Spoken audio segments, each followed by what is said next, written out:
Running a business comes with a lot of what-ifs. But luckily, there's a simple answer to them. Shopify. It's the commerce platform behind millions of businesses, including Thrive Cosmetics and Momofuku, and it'll help you with everything you need. From website design and marketing to boosting sales and expanding operations, Shopify can get the job done and make your dream a reality. Turn those what-ifs into... Sign up for your $1 per month trial at shopify.com/special offer. Your snacking routine can get a little dull. Time for a light and fit remix. Like a crunchy storm of graham cookies, caramel pearls, and dark chocolate, showering down into a smooth, creamy yogurt. Enjoy 3 light and fit remix varieties with craveable flavors and up to 120 calories and 10 grams of protein per 4.5-ounce serving. See remixyogurt.com.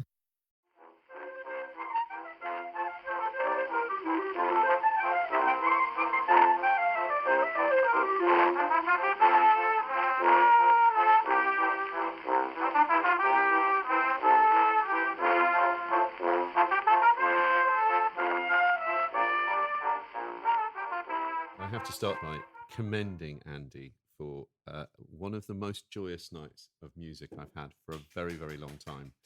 On Monday, with a group of fellow musicians, including the great Stephen Page of Faber and Faber on drums, and the great Hannah Griffiths, agent and publisher, on bass, Andy on keyboards and vocals, they produced the whole of Abbey Road by the Beatles. Not one of the simplest albums. I mean, we're not talking Bridge Over Troubled Water here, folks. We're talking about one of the great iconic albums of the 60s by the most famous band of all.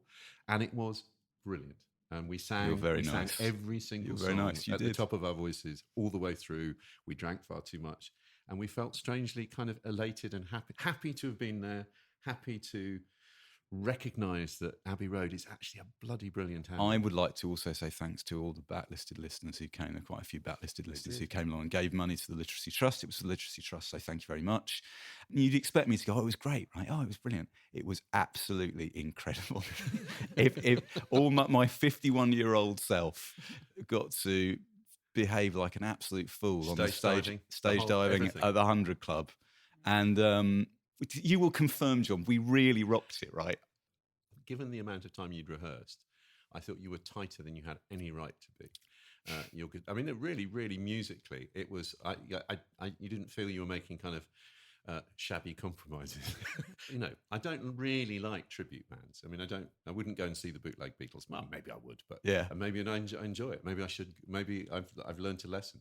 But everybody loves a sing-along. And they also, because there were lots of people in the audience who knew a lot of the people who were playing, it was, I don't think I've ever been to a gig quite like it. And I would certainly hope that Shabby Road, or whatever you're going to call yourselves next, the not too shabby road, you do it again. Hey, we managed to sell out the 100 Club on a Monday, and we think all in all we'll end up raising about 10 grand for the Literacy Trust. I'm raising a glass. Yeah, let's all raise our glass of our southern comfort here to whiskey, just a little whiskey. Well, it's not. It's red wine, everybody. But you'll see why it should be whiskey in a moment. But it was such a laugh. It took me days to recover. I haven't recovered now. In fact, this is the most adrenaline I've had coursing through my system since Monday night. I almost don't know what to do with it. Good, because we're going to need it. Hello and welcome to Backlisted, the podcast that gives new life to old books. Today, you find us on the dusty porch of a dilapidated mansion in Mississippi, the heavy scent of wisteria and cigar smoke hanging in the air as we listen to the grim, haggard, amazed voice of an old woman telling us about the lives of people we will never meet. Bit rude. I'm John Mitchinson, the publisher of Unbound, the platform where readers crowdfund the books they really want to read. And I'm Andy Miller, author of The Year of Reading Dangerously. And joining us today, she's back. She's back. For the fourth time as a guest on Backlisted, Sarah, before I introduce you properly, Sarah Churchwell, everybody knows that. Come on. Sarah, what were the 3 previous books you've discussed on this podcast? Well, and it's interesting because I was thinking about this in the run-up to this book, and that they do kind of go together in a way that I hadn't really thought about. Yeah. You have slowly mined a theme. Right? Go on. So the first one that I brought in, these many years ago, was Nella Larsen's absolutely brilliant novel, Passing. I think about it often. Just still the book that everybody should go back to that enough people have not heard of. Then we did have a change of pace with, although still set in the 1920s, with Anita Luce's brilliant Gentlemen Prefer Blondes, which is much funnier than anybody thinks it is who has only seen the Marilyn Monroe movie, or indeed has not seen the Marilyn Monroe movie. And then we, the last time I was in these hallowed halls, we discussed Gail Jones's unforgettable Corregidora, or Corregidora, as you guys like to say it. And you got that republished in the UK. We got that republished, which is very, very, very exciting. Yeah. So well done, Backlisted. Yay, well done, Backlisted. But yay, well done, Sarah, for bringing a series of brilliant books for us to take a tiny amount of the credit for. I must say, Corregidora, that is one of the most incredible books we've done on Backlisted. For sure. We love all our children I wouldn't equally. say that, but I wouldn't say that if I didn't mean it. It blew me away. Yeah, that book. To have a book of that quality that isn't known. Obviously, the Toni Morrison backstory that she'd edited it, and that book had some.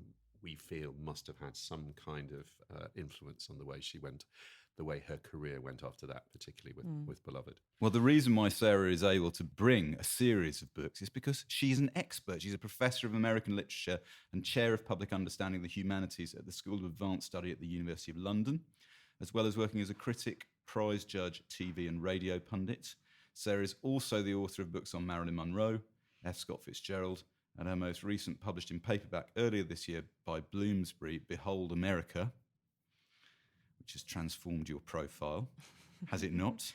It has certainly changed my profile, yes. I bet it has, yeah. A History of America First and the American Dream, called Excoriating and Brilliant by Ali Smith, and which inspired historian Dan Snow to call Sarah his #1 contributor when it comes to US politics. And I dare say you will be... you guys, I'm blushing. I dare say you will be bringing some contemporary resonances to our attention for the book we talk about today. I think that's a fair bet. Let's say that book. Should we say what the book is? So the book Sarah's joining us to discuss today is one of the great classics of 20th century American literature.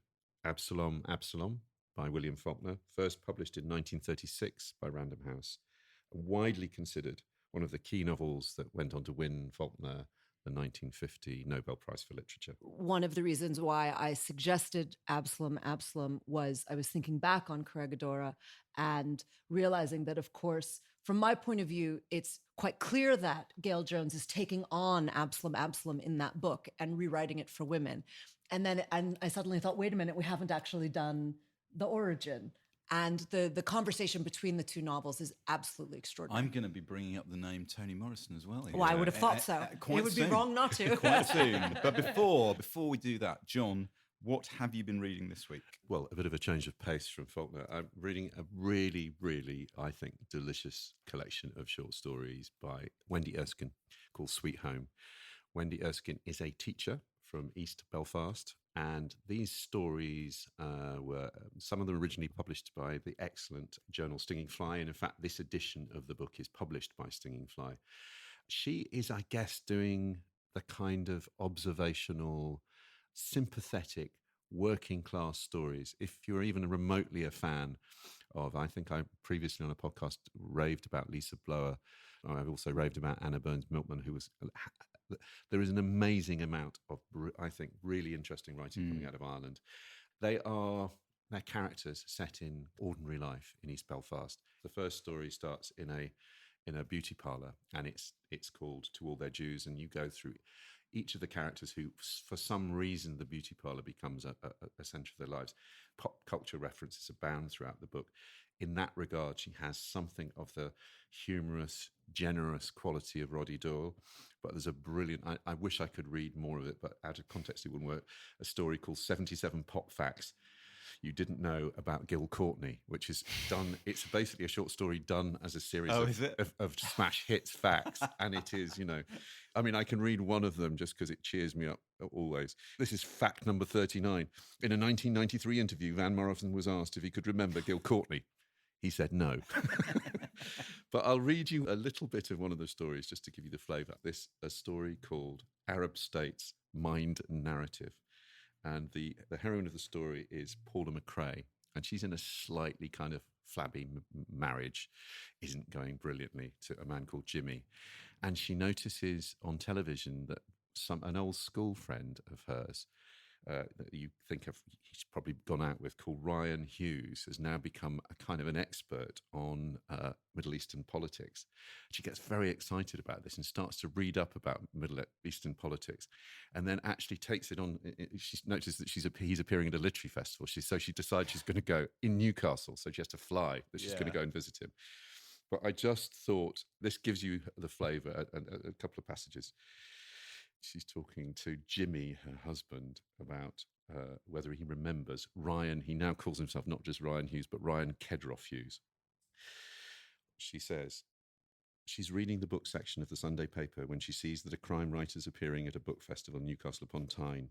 In smaller letters, much smaller letters underneath, are those also appearing. This person, that person, never heard of him, never heard of him, never heard of her, and Ryan Kedroff Hughes. He would be talking about his forthcoming book, Arab States, Mind and Narrative. There isn't a photo, just one of the crime guys sitting in front of a bookcase. Paula goes on the computer to order the book. While she's there, she has a quick look at flights to Newcastle, which is surprisingly reasonable. By the way, Paula says one day when she and Jimmy are having their tea, I don't suppose you ever remember me talking about Ryan Hughes. We're going back way back here, university. We're going back years. No. You don't remember me mentioning him at all? No, never heard of the fella. You sure? You sure you can't remember him? No. Well, he's not called that anymore anyway, says Paul. He's called Ryan Kedroff Hughes. Just thought you might remember him. He's on the TV these days, politics shows. Oh, well, now you've told me that's on politics shows. I know exactly who you're talking about. You do? No. Actually, hold on, he says. That fella. I think I do actually know who you mean. Yeah. He was always at Mick's Christmas parties. Mick was the only person from your course that was normal. Mick was dead on. That guy you're on about was always there, always in the kitchen, crapping on about something or other. Turn the music down so I can talk because people might really need to hear what I have to say. I think I might have actually had a run-in with him once. Sort of Lord Snooty type of fella. Might not be the same person, says Paula. He wasn't like that at all. Ryan Hughes was actually incredibly left-wing. Well, this guy I'm thinking of was a bit of a dick, says Jimmy. Well, the guy I'm thinking of wasn't a dick, says Paula. Might not even be the same person. Did you know him? Well, the person you say wasn't a dick. No. Well, he might have been the dick I'm talking about. He wasn't a dick, says Paula. That's great. And so it goes on. But I won't tell you, but it's everything that you would hope that the story would deliver on. It does. Who's it published by? It's published by Stinging Fly. Okay. And I think she's got a deal now with a UK publisher as well. But I really, really recommend it. Sweet Home, Wendy Erskine. Andy, what have you been reading? Hang on. I'm going to get something out of my bag first. There's a lot of rustling going on, listeners, as you can probably... Well, it's actually, I'm going to talk about who I've been reading this month. Right. So about a month ago, John and I went down to the End of the Road Festival. On my way out the door to get on the train to go down to Dorset, I grabbed a handful of books from the pile in my office of stuff that I think I might enjoy. And in my Airbnb on the Saturday night on the outskirts of Salisbury, I fell in love. And I want to tell the world, right, I have discovered the work of the Austrian writer Thomas Bernhardt, who died in 1989, some of whose books are being republished by Faber. Everyone says about Bernhardt, who likes Bernhardt, when you read one, you want to read another one. And they're right. I've read 7 in a month, right? He is my utter dreamboat crush. So first of all, I'm just going to read one of his stories. There's a book here called The Voice Imitator, 104 Stories by Thomas Bernhardt. They're all very short. First of all, I'm going to read the story Disappointed Englishman. Now that everything is a metaphor for Brexit, bear that in mind as I read you this story written in the 1980s. Several Englishmen who were inveigled by a mountain guide in eastern Tyrol into climbing the Dreizinnen with him were so disappointed after reaching the highest of the 3 peaks with what nature had to offer them on this highest peak that then and there they killed the guide, a family man with 3 children and, it seems, a deaf wife. When, however, they realised what they had actually done, they threw themselves off the peak, one after the other.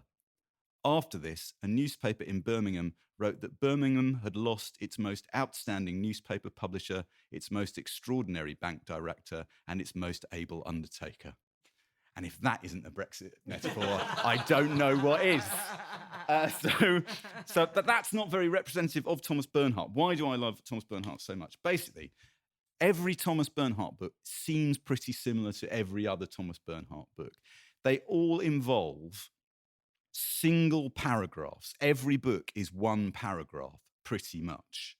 The Loser, which is the first one that I read, is a book about 3 aspiring concert pianists, one of whom is Glenn Gould. And the book is the narrator complaining about what it's been like to have lived for a bit with Glenn Gould and how it ruins the whole of your life if you yourself had aspirations to become a concert pianist. Right, so there's that one. There's another book which is published by Notting Hill Editions called My Prizes and Accounting. John, you would particularly like this one. This is a book in which Thomas Bernhardt writes 9 essays about the 9 literary prizes he has won in his career and why they all stink and why he shouldn't have accepted them. There's another one here called Old Masters. This is probably, of the ones that I've read, is the one that I recommend first and foremost. Right. Again, there's no paragraphs. It's a man looking at another man in an Austrian art gallery looking at a painting for 200 pages. And it's both, Michael Hoffman, the poet Michael Hoffman, says about Bernhardt that it's almost but not quite hilarious. That's the most British thing I ever heard. But as a term of praise, it's right. It has this internal rage which reaches a point of hilarity and then keeps going. You know, like with a kid, where you would say to a kid, "Okay, funny, not funny, funny, stop it." Yeah. Right? It's on the not funny into this is too much, right? And he needles you and he needles you and he presses you and he never stops and he keeps going. There's no paragraph breaks, and it repeats and it repeats and it repeats, right? And it works up this brilliant momentum via repetition and this kind of almost motoric beat. It's where this dyspeptic thing reaches a kind of the level of ecstasy. It becomes so full of dark energy, right? Beckettian? It is Beckettian, yeah. I mean, it is Beckettian. The one I've read, which I love, was Wittgenstein's Nephew, which I read years ago. But I was talking about this on Twitter, and a guy called Zemblematic was saying, it's very interesting with The Loser, because The Loser is about Glenn Gould and talks about Bach quite a lot. He said, I was sort of interpreting the way the book shifts as like Bach variations. It's almost built in a musical way. And I was thinking, that's really interesting, because for me, that motoric, that repetitive beat is like Neu, is like the group Neu, or like the drummer Klaus Dinger, one of the 3 greatest drummers that ever lived. Write in if you want to know who the other 2 are. My verdict is definitive. Brilliant. I'm telling you now, listeners. I'm telling you now, there's going to be a Bernhardt episode of Backlisted. I just have to find the right victim to drag on into the studio to do it. Time now for an advert. This episode is brought to you by Progressive Insurance. Do you ever find yourself playing the budgeting game? Well, with the Name Your Price tool from Progressive, you can find options that fit your budget and potentially lower your bills. Try it at Progressive.com. Progressive Casualty Insurance Company and Affiliates. Price and coverage match limited by state law. Not available in all states. I'm Cyndi Lauper.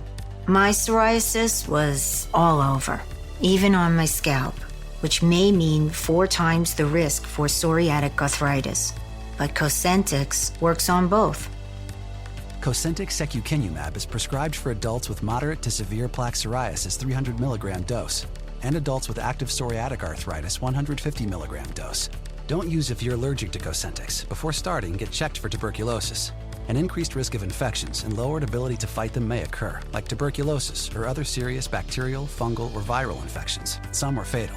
Tell your doctor if you have an infection or symptoms like fevers, sweats, chills, muscle aches, or cough, had a vaccine or plan to, or if inflammatory bowel disease symptoms develop or worsen. Serious allergic reactions and severe eczema-like skin reactions may occur. Learn more at Cosentyx.com or 1-844-COSENTYX. Ask your doctor about Cosentyx. Yeah. Yes, pretend that it's exactly the first choice. So I suppose if we were reading out some Faulkner, we'd read it out over something by the Allman Brothers, or I don't know. We'll see. We'll see. But Faulkner's writing in the 30s. So actually, if we want to listen to contemporary music, we would be listening to jazz. Yeah. And that's what he would have been listening to, as far as I know. Although I don't actually claim to know Faulkner's musical taste. Rather than thinking about the musical background, though, of course, it is the liquid background that one really has to think about with Faulkner. How true. I always think a favorite line of mine from Faulkner's is something he said when he gave a brilliant interview as one of the early Paris Review interviews. It's one of the all-time great interviews. And the interviewer said, he only needed a few things. I don't have this verbatim, but the gist is he only needed a few things in order to write. And it was a pencil and some paper and some quiet and some whiskey. And then the interviewer said, but bourbon, right?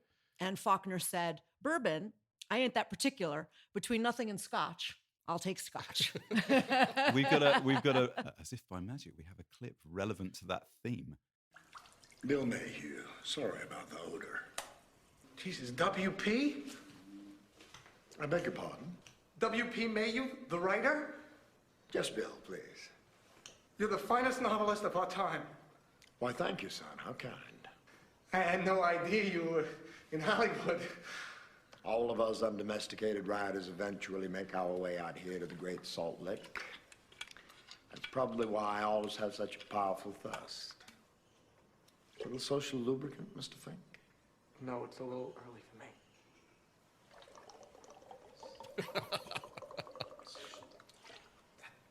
Have you ever written a wrestling picture? Mr. Fink, they have not invented a genre of picture that Bill Mayhew has not at one time or other been invited to essay. Well, Yes, I have taken my stab at the wrestling form, as I have stabbed at so many others, and with as little success. Well, how do you... I gather that you are freshmen here, eager for an upperclassman's counsel. However, just at the moment, I have drinking to do. Why don't you stop by my bungalow, which is number 15, later on this afternoon, and we will discuss wrestling scenarios and other things literary. And that is The great Barton Fink. So that's the late John Mahoney, who, of course, went on to be Frasier's dad in the sitcom Frasier, playing W.P. Mayhew, a thinly veiled, wafer thinly veiled portrait of William Faulkner. And of course, Faulkner, actually for quite a long time. I mean, he was in Hollywood on and off for like 20 years or something. He was, right? and he really made his living from writing for Hollywood rather than from writing his novels like many of his contemporaries. But he was actually a notably successful screenwriter, unlike, for example, his contemporary Scott Fitzgerald, who was notably an unsuccessful screenwriter. Yeah, but he's writing for Hollywood after he's written the sequence of great novels, which sort of kicks off with Sound and Fury in 1929, As I Lay Dying 1930, Sanctuary 31, Light in August 32, does a weird book which I've never read called Pylon in 1935, and then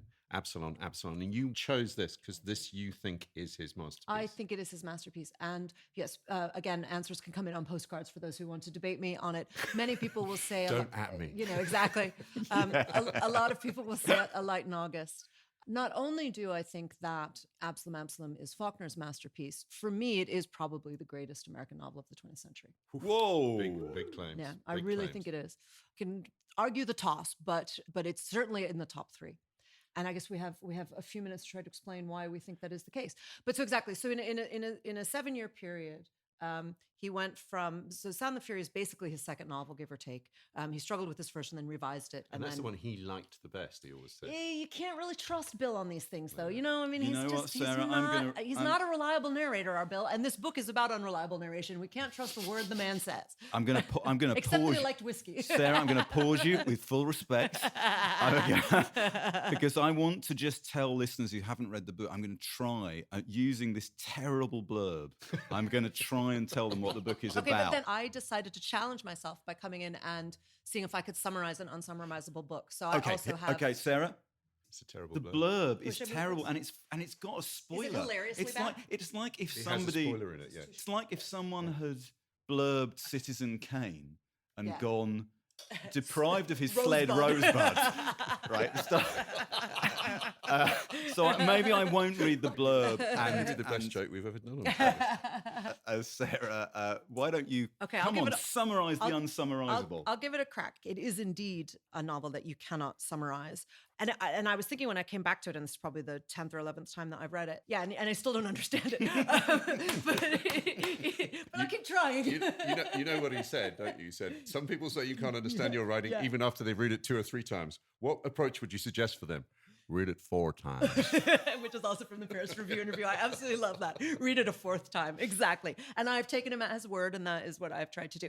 But I was thinking when I picked it up off my shelf, and you guys can attest, it is absolutely kind of riddled with Post-it notes and stuff. And it looms much larger in my memory. I think of it as a much longer book than it is because he packs so much into it. No, I just think of it as this kind of behemoth. Yeah. And it's not. It's 300 pages. So, I mean, it is a behemoth in terms of what it's doing, but it's actually not that intimidating in terms of page numbers. It is not a quick read, though. No, it is not a quick read. It is an intensely challenging read. So the shortest summary of it is that it's, and we should note that it was written in the same year. So it was published in 1936, as John just said, and it's basically a grown-up Gone with the Wind. Is what it really is, which of course was also published in 1936. They were published at the same time. Yeah. And the only thing that Faulkner was willing to be drawn in to say about Gone with the Wind, which of course went on to become the publishing phenomenon, he dreamt of such sales as Gone with the Wind had. Absalom sold something like 6,000 copies when Gone with the Wind sold millions and millions. And he said, they tried to draw him in on it, and he wouldn't be baited. And they said, what do you think about Gone with the Wind? And he said, no story takes 1,037 pages to tell, which I should have remembered in thinking that it's longer than it is, because this is actually a pretty tight 300 pages. So it's basically Gone with the Wind in a Gothic nightmare form. So the shortest version, I was trying to condense it down to like a tweet, right? And the shortest version of this book, this is a short tweet even, is that it is about how intersectionality will bring down white patriarchy. Whoa. That's what it's about. It is about the radical uncertainty of historical memory. Yeah. It's about the process that transforms fact into myth. And it's an allegory of the Civil War, asking what makes brother kill brother in 1865. How'd I do? That is pretty good, I have to say. Got the job. I can write blurbs on the back of the book. I'm going to read the blurb, but not the spoiler. The spoiler, right? Okay. As a poor white boy, redacted, from then on, he was determined to force his way into the upper echelons of Southern society. Sutpen's relentless will ensures his ambitions are soon realized. Land, marriage, children. But after the chaos of the Civil War, secrets from his own past threaten to destroy everything he has worked for. I mean, it's not inaccurate. But it's deeply misleading, superficial, and kind of misses the point. John, I'm going to put you on the spot. Yeah. So I come to you and I say, I see you're reading Absalom. What's it about? You can answer that question in 100 different ways. For me, it is one of the great novels about the impossibility of telling the truth, that the truth is always a version of the truth. It's almost like there is a side to Faulkner that you feel he is like some sort of grand investigator. He's interrogating the past. You're never not inside somebody's head in this book, okay? So there is no narrator guiding you through it. There are several, right? 4, 5? So should we just give a couple of key facts so that people can kind of ground themselves? Would that be useful? Okay, so it's a novel that it's full of flashbacks and flashbacks within flashbacks and memories within flashbacks and stories that are told at different points and digressions within flashbacks. And digressions within flashbacks, within memories. And then the memories are uncertain themselves. So it's radically destabilizing. This is high modernism. We're in 1936. This is think Ulysses, but in the American Deep South. And he was he was a worship joist. Yeah, absolutely. So this is a deliberately challenging and destabilizing read. And fundamentally, it's about unreliable narrators, but it's really about unreliable narration rather than just relying on them. It's about how unreliable narration is built into human consciousness, to human memory, to storytelling. There's no such thing as reliable narration. And who are those unreliable? So our unreliable narrators it begins with a young man called Quentin, who readers of The Sound and the Fury will remember, who's the protagonist of The Sound and the Fury, Quentin Compson. We should actually, let me back up even further for a second and say that for those who have never read any Faulkner before, it's probably worth explaining Joachim Patafa. Yeah. So what Faulkner does across these books that we mentioned, from The Sound and the Fury through Absalom, and indeed through later books as well, including The Reivers, is he creates a fictional universe in Mississippi that is based on his hometown. He calls it Jefferson, Mississippi, and he places it in the fictional Yoknapatawpha County. And Yoknapatawpha County is basically a high modernist Marvel universe. It is, right?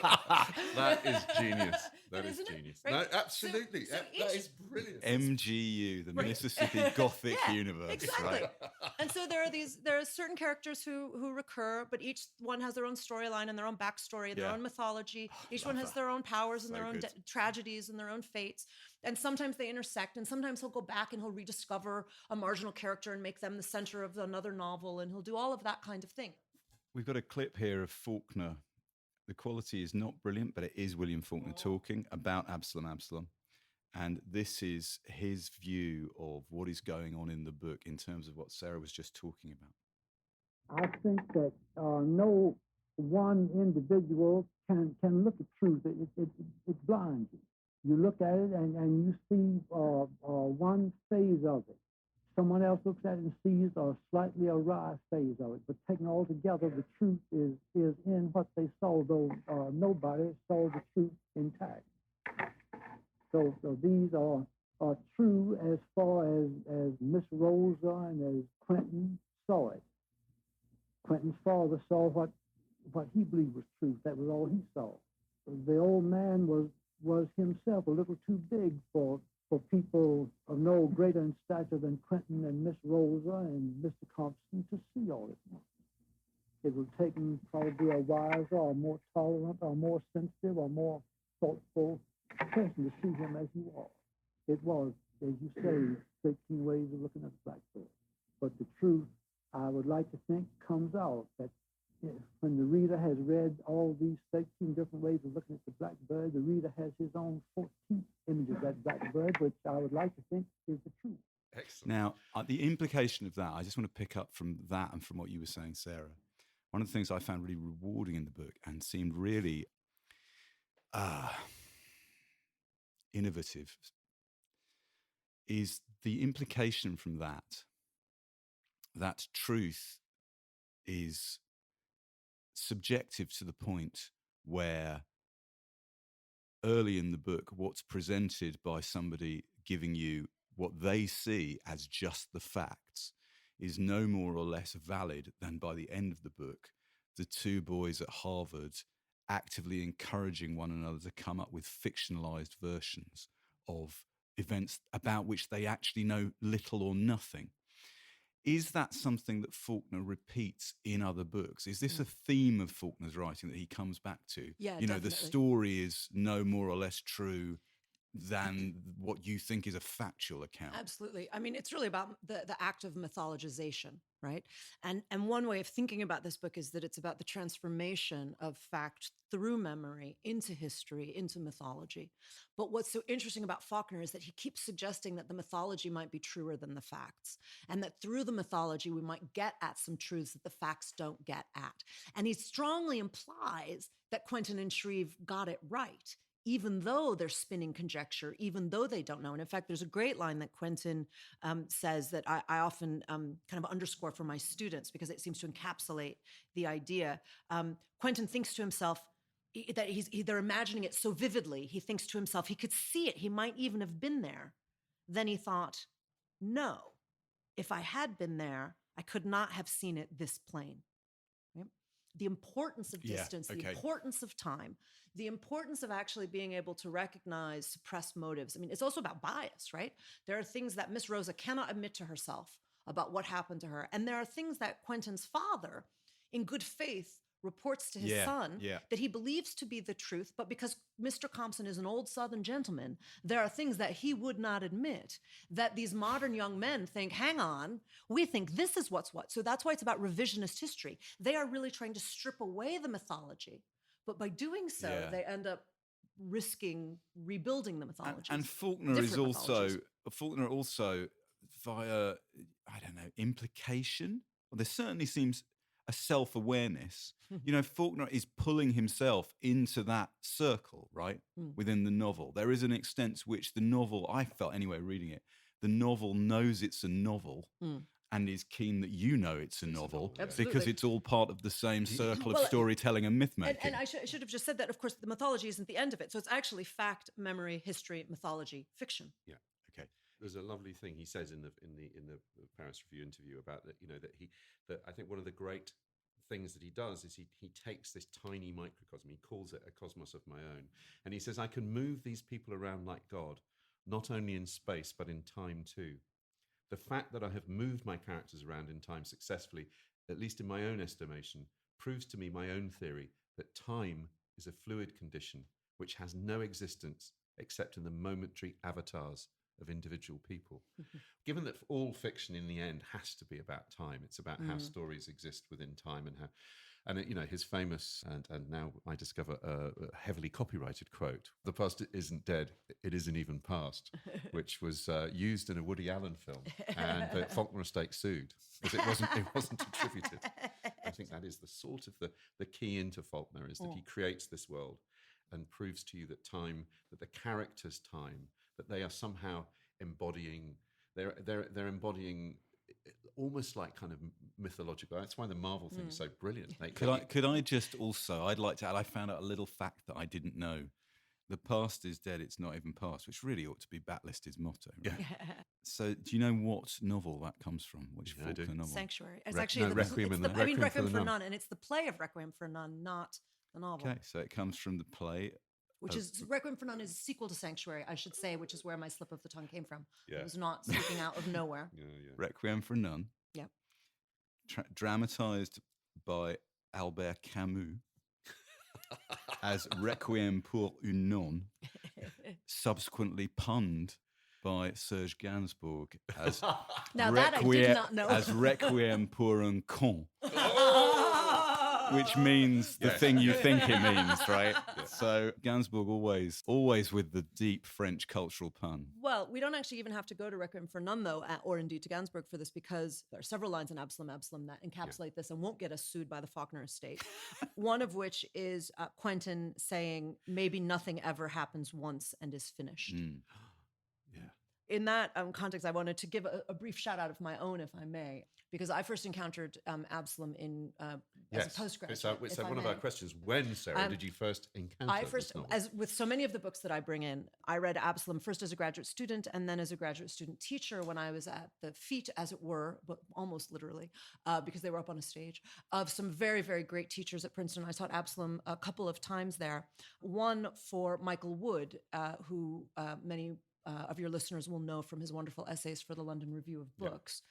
Yeah. And he gave one of the most memorable lectures I ever heard on Absalom, in which he posited that we all know what the Western is, and that what we need to think about when we think about Faulkner is that there is a genre called the Southern. And that where in the Western, it is once upon a time in the West, but in the Southern, it is, oh God, not this again. So that's the Southern. That's one of the things we should say that is, let's call it what it is, confusing for the first time reader. Or the second or third time reader. Generations of characters who have similar or the same name come round again and again. The implication is the events within the frame of the story or stories take place over 3 generations. But the implication is that they have been repeating in patterns for significantly longer and will carry on doing so, right? I mean, Faulkner actually ended up giving a genealogy at the end of Absalom. And when we were teaching it, and I've always used this, we actually turned it into a family tree, which I have in front of me, which is easier to read than the genealogy. And it is one of those books where you need to think about how the people are connected to each other, because part of what Faulkner wants to do is to muddy those waters, in every sense, right? It is, so we should say, it is fundamentally a book about miscegenation. And it is about not just racism as the original sin at the heart of American history, which Faulkner sees very, very clearly. And it is 1936. And it's really, really important, I think, to state that. People will have all kinds of different views about what, a white man from Mississippi of Faulkner's generation, what he would have to say about his grandfather owned slaves and what he would have to say about about racism, but I think a couple of important things here where we need to at least give him his due, and in my view, why this is such an important book, is that he sees that it's not just racism that is at the heart of the failing of the American experiment. It is that, and these are all kind of tied up together, it's the denial of difference. And that's why I said intersectionality at the beginning. It's not just the fact that that white male patriarchy wants to assert its power over the landscape. So we have the central character that Quentin and Shreve are trying to understand is a man called Thomas Sutpen, who came out of very poor West Virginia in the 1830s. And somehow, he's a kind of early Gatsby figure. Actually, no, I shouldn't say he's an early Gatsby figure. This is 10 years after Gatsby. But he's a weird kind of Gatsby figure in that he emerges out of nowhere with this giant mansion and all of this money and all of these slaves. And he creates, and it is that kind of vision of the American dream of the self-made man. But for Sutpen, because he's in the South and because it's antebellum America, the slaves are absolutely crucial to his vision of that power. And he wants to have a genealogy. He wants to have a dynasty that he wants to create for himself. He calls it the design. And that is what will look like power to Sutpen. And that becomes a kind of image of the American dream. And what Faulkner sees in 1936 is that the American dream is built not just on slavery, but on the denial of slavery, on the active repression of the fact that you are depending on slavery to get you where you are, on the active denial of the fact that you actually need the women that you're going to deny power to, and that all of this comes back to bite Sutpen. And so what he has is he has this design that tries to exclude all of these people, all of these others that are Black and women and mixed race and all of the things that he doesn't want to admit in this vision of white American patriarchal hegemony. And they all come back and they destroy his project from within. And that's an extraordinary thing for a white man whose grandfather owned slaves in Mississippi to see clearly in 1936. And for me, where Faulkner really nails the way that race works in America, and again, why I would say it's intersectionality, is that this is also very much and simultaneously a book about class and about how important class is in driving Sutpen's design and in driving his ambitions and in undermining his ambitions. It's class also that brings him down. And this book was written a year after the great W.E.B. Du Bois, the great Black historian, wrote Black Reconstruction in America, which came out in 1935. And in that book, Du Bois famously talks about what he calls the psychological wage of whiteness. And what he means by that is that no matter how poor white people are in America, they get this extra bonus point for feeling superior to Black people. And that amounts to a psychological wage. And it is effectively why there won't be, he says, effectively why there hasn't been kind of labor unrest and there hasn't been a socialist revolution effectively, because white people are given that extra bonus point. Now that feels pretty pertinent today in a lot of what's going on. So what drives Sutpen is his sense. So he has this kind of Freudian primal scene where he, as a young man, as a teenager, he's sent to the house of a rich man. And he falls into, and that's Faulkner's metaphor, he falls into a knowledge of race and class, that there are other people, that people look at the world differently, and that he always thought that being white was going to give him that edge. And then he suddenly realizes that being white isn't sufficient, and he has to do better. And that's what kind of drives his tragedy. Crucially turned away by a Black servant at the door. In a better suit than he is wearing, which is why it is class and race. Okay, so Sarah, you were saying about the Southern. What was the Southern? The Southern was the... The Southern is, oh God, not this again. Oh God, not this again. So we have a clip here from a 1952 CBS documentary of Faulkner talking. I mean, it's very stagey, but it's great. So stick with it, okay? It has a brilliant payoff. Yeah. With a chap called Phil Stone, who was an early supporter of Faulkner's. He remembered the friends who believed in him when few did. Phil Stone, a lawyer who was William Faulkner's earliest critic and supporter. Hello, Bill. How was Sweden? Cool but pleasant. You and the king have a good time? He's a fine gentleman, Stone. He even got along with me, and you, if anybody, knows how easy that is. That's true. Well, I'm mighty proud you finally made it. Came back from New Haven in 1950, and you had this voice. Then you wrote a lot more of it. We had it typed up and sent off. Everybody turned it down. And you wrote Sawdust, which we knew would sell, and it didn't sell.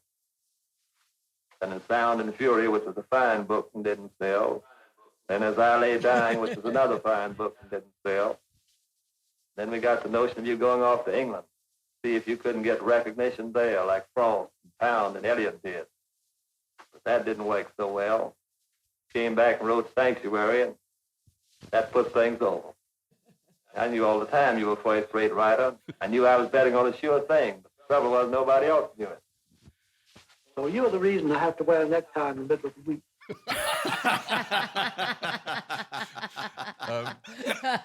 That little film is sort of, it is very staged, but there's something very sweet about it. And also what comes across is Faulkner's sense of humor, which, you know, you might be forgiven for not noticing in some of the work. I have to say, I'm going to raise a slight. No, I'm not going to say this isn't one of the greatest novels of the 20th century, Sarah. Thank you. But I would like to make the point that this is one of the most challenging novels I think we've done on Backlisted. Just in terms of the prose. The prose requires you, I think, to take quite a leap. Absolutely. It's so stylized at points, Yeah. and uses rhythm and repetition, both of which, as we've already established, I like both of those things, right? But uses rhythm and repetition in a way that frequently the narrative is being parked for a while. And I found this challenging, and I'm good at reading. You are good at reading. I got a prize. But no, I found it hard, and some of it, and the richness, the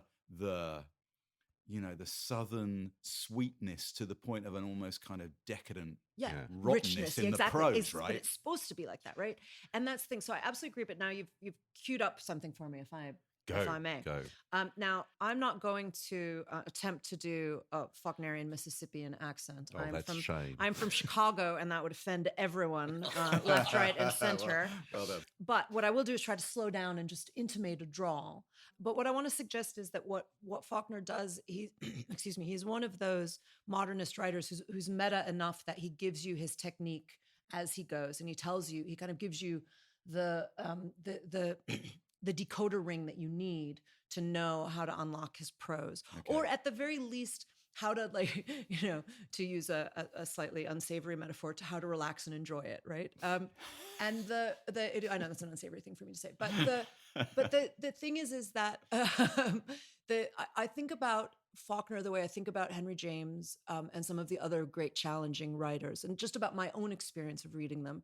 And certainly, like everybody, I found it's not like I just suddenly picked this up and thought, "Oh, I've got it. This is completely clear to me." I mean, it's opaque and it's difficult and it's frustrating, and you want to say, "Just Bill, just tell me what's going on," But of course, it's deliberately destabilizing, deliberately disorienting. That's part of the process and part of what he wants us to think about. But I also think that with writers like Faulkner or James, they're the ones that leap to mind for me, who are so much their own stylists and so much their own sentences and their own way of writing. That for me, the metaphor I always think of is that it's like swimming, and that when you learn how to swim, and you know how they tell you not to fight the water and let the water take you where it wants to go. And for me, the currents of writers like Faulkner and James are so strong. That's great. And so I just give myself up to the current. And so there are pages where you kind of lose track and you're just kind of letting the words wash over you. And I think that's fine as long as we go back to Faulkner's key piece of advice, which is read it a third or fourth time. This is the advice I think that percolates through this passage. So I wanted to read at least one of the very famous passages from this book, partly to give a flavor of exactly how challenging it is in the ways that Andy is saying. What I'm about to read will probably make no sense whatsoever, no matter how hard I try to imbue it with sense. I think there is sense in it. So this is Miss Rosa talking to Quentin. It's actually Quentin's memory, his reconstruction of what Miss Rosa said to him 6 months earlier.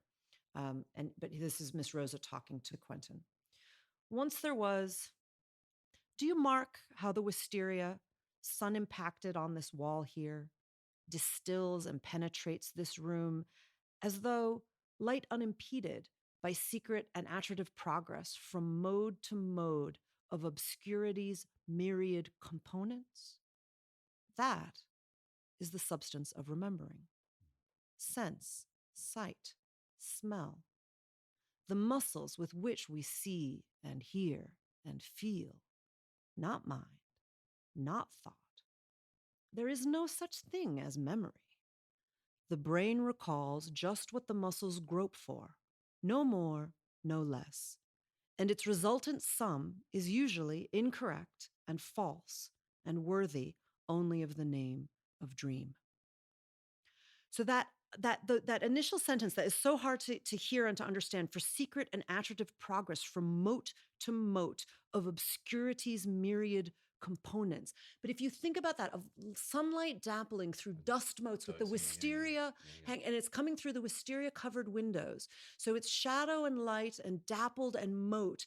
And the idea is that the motes are bit by bit, progress by progress, they are building into something that you can, that not that you can understand, but that you can sense.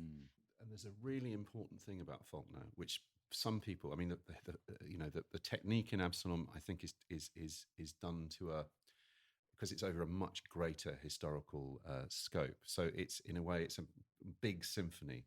Whereas As I Lay Dying, which is probably his most famous book, the one that tends to get taught because it's short, but it is the same technique, really, which is voices overlapping and unreliable narration.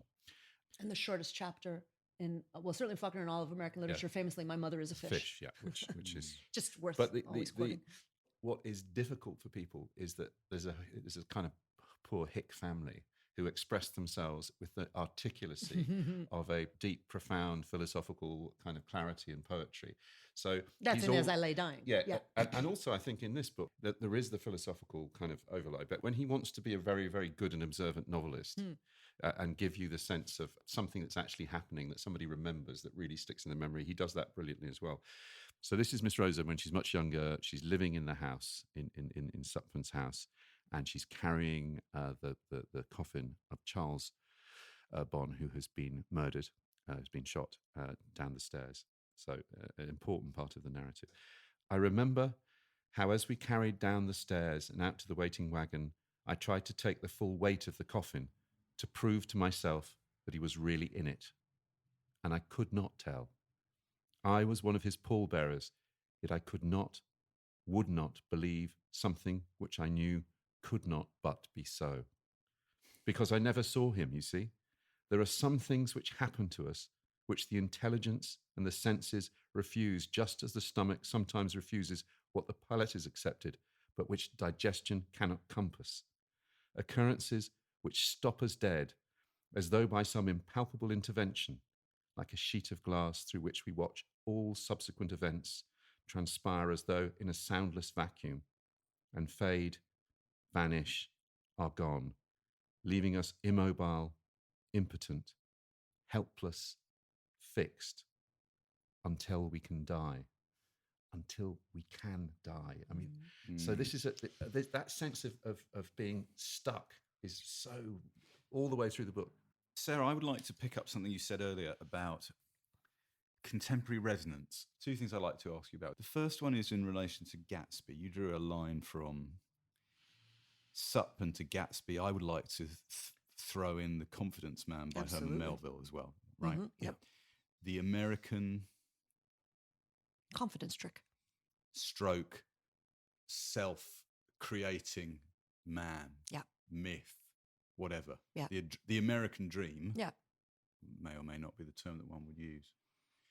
Where do you see the contemporary resonance in that, in Absalom specifically in relation to that at the moment? Do you feel that that's a clear and present thing? Yeah, absolutely. So as I said at the top, I mean, to me, so this is a book about Thomas Sutpen's desire, as Quentin says, he wants to get richer and richer. That's what Sutpen wants to do. So call that the American dream, I think, perfectly reasonably.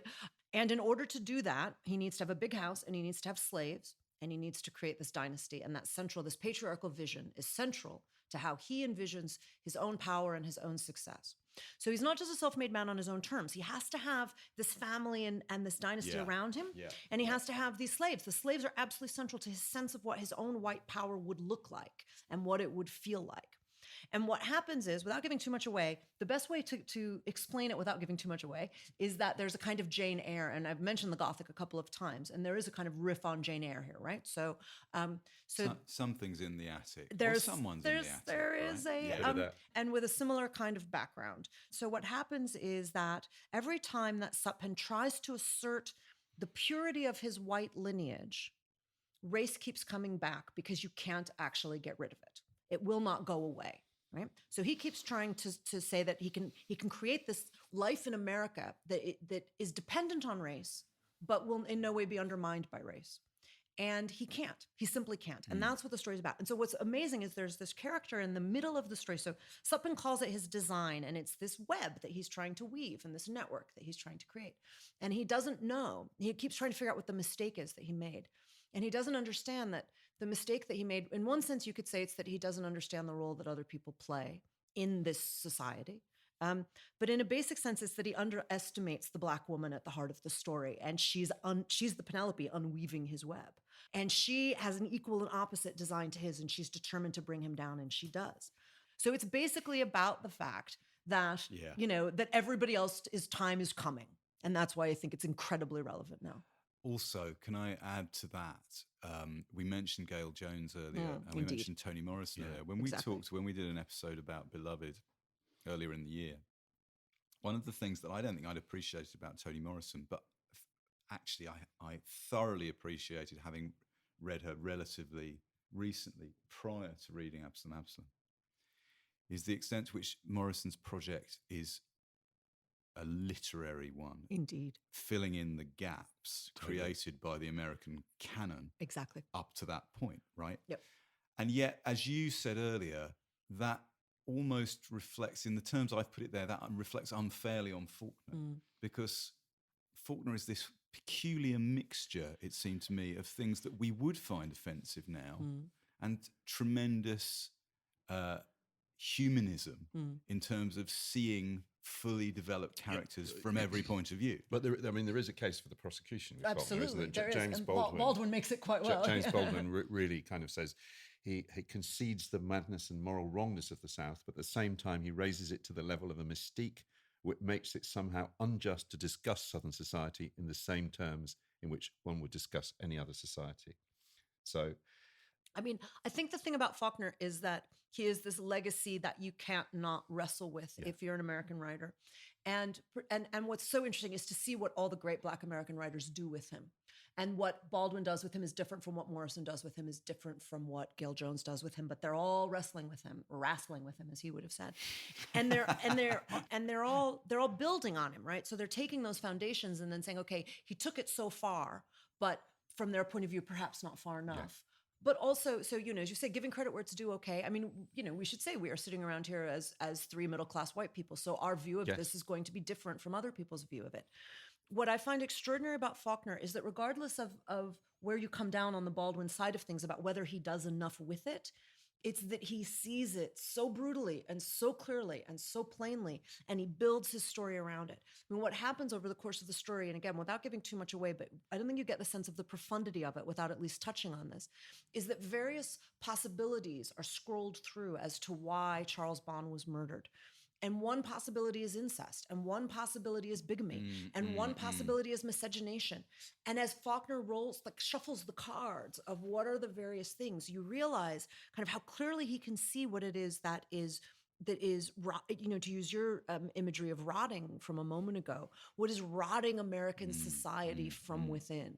And that, as I keep saying, I think I personally, as a white girl from Chicago, born 100 years after he was, I find that a remarkable thing for a white Mississippian of his generation to see. But I fully concede that other people are going to have different perspectives on that. Okay, listen. Before we wrap up, we can't go without a little quiz. Yeah. And so I've got a clip here, and I'm going to direct this at Mitch, right? Okay, so good. This is Mitch. I didn't know I was having a quiz. No, exactly. So it doesn't seem entirely fair, but I'm going to so Mitch, this is for you. Which novel? So it's the mid-1950s. Yeah. William Faulkner is being interviewed by some students at the University of Mississippi. Which novel have they asked him about here? I was impressed with one book of his. There was a young man, intelligent, a little more sensitive than most, who simply wanted to love mankind.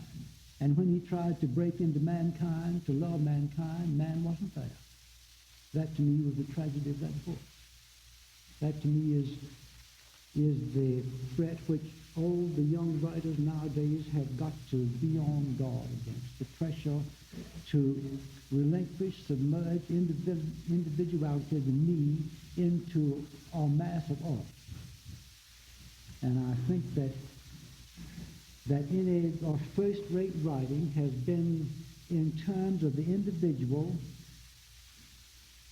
who, even in the moil and team of the world, was still me, myself. He got his elbows skinned and his head bumped now and then, but just with other heads and other elbows, not with machines. There was nothing in the team and moil of the world to destroy his soul by compressing him into a relinquishment of the I am. Salinger? Yeah. That is the best description I have ever heard of why we still read The Catcher in the Rye. Right. I think I agree with that. And also making the link that Faulkner does there of saying, well, I like the story of Holden Caulfield, but I also recognise that Holden Caulfield's story is that young writer's story. The idea of what do you do to keep your individuality when you go cap in hand to the world and the world says we're not interested. Right? So, but you can also hear echoes there of that connecting to his other masterpiece that we've only just name checked, which is A Light in August. Yeah. And A Light in August is really, in a sense, about, I mean, you can imagine that being him describing a light in August as well, a man going in search of his humanity and they're not listening. Cool. It's good. And so I'm afraid we must leave it there and extract ourselves from the endless coils of narrative and say farewell for now to Yoknapatawpha. Yoknapatawpha. Yoknapatawpha. Yeah! America. Our thanks as ever to Sarah for providing us with the shining ball of twine to guide us through the maze. And to our producer, Nikki Birch, for dispensing the gentle balm of coherence on our fevered ruminations. You can download over 100 of our previous motes. Plus, follow links, clips, and suggestions for further reading by visiting our website at backlisted.fm. And we're always pleased if you contact us on Twitter, Facebook, and Boundless. Thank you for listening. See y'all later. The podcast is never dead. It's not even a podcast.